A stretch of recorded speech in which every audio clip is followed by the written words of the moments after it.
Доган Бекин, заместитель председателя по внешним связям и заместитель председателя партии повторного процветания, заявил: «Мы постараемся привлечь внимание всего исламского мира к проблеме Восточного Туркестана, чтобы рассказать об этом мусульманам и заручиться их поддержкой». Как сообщает радио «Свободная Азия», заместитель председателя партии повторного процветания Доган Бекин отметил, что заявление сделано во время приема делегации Всемирного уйгурского Курултая, Фонда уйгурского движения и Фонда уйгурской академии, которые посетили его, чтобы поздравить с новым избранием в должности депутата.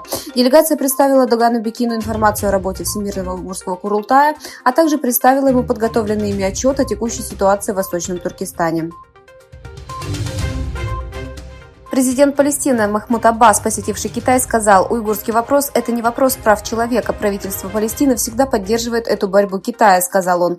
Подчеркнув в своем выступлении, что Палестина поддерживает политику Китая в отношении единого Китая, Аббас сказал об уйгурском вопросе: «Уйгурский вопрос, который поднимают некоторые, не является вопросом прав человека. Это борьба Китая с терроризмом, экстремизмом и сепаратизмом. Правительство Палестины всегда поддерживает эту борьбу Китая. Палестина всегда верила в Китай. Мы верим, что Китай всегда будет добиваться справедливости».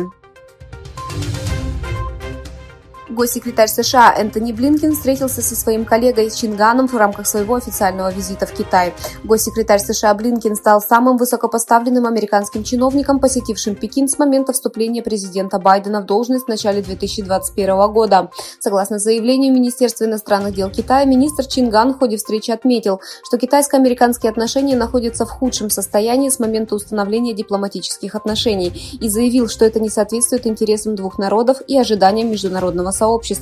В заявлении Госдепартамента США говорится, что Блинкен в ходе встречи указал на важность сохранения открытых каналов связи и дипломатии в различных проблемных областях, чтобы избежать рисков, связанных с неправильным восприятием и ошибками в учете. Заместитель премьер-министра и министр финансов Канады Христя Фриланд объявила о прекращении работы с Азиатским банком инфраструктурных инвестиций, базирующимся в Китае.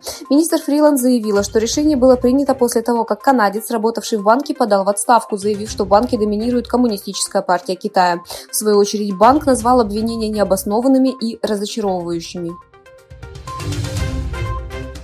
Бывший вице-президент Майк Пенс, баллотирующийся на президентских выборах 2024 года в США, заявил, что судебный процесс над бывшим президентом США Дональдом Трампом дал миру ужасное послание о стране. Пенс в программе NBC News «Познакомься с прессой» высказал свою оценку того, что обвинительное заключение в отношении Трампа еще больше раскололо поляризованную американскую политику. Заместитель министра обороны Украины Анна Маляр сообщила, что количество населенных пунктов, освобожденных в ходе двухнедельной наступательной операции на Южном фронте, увеличилось до 8.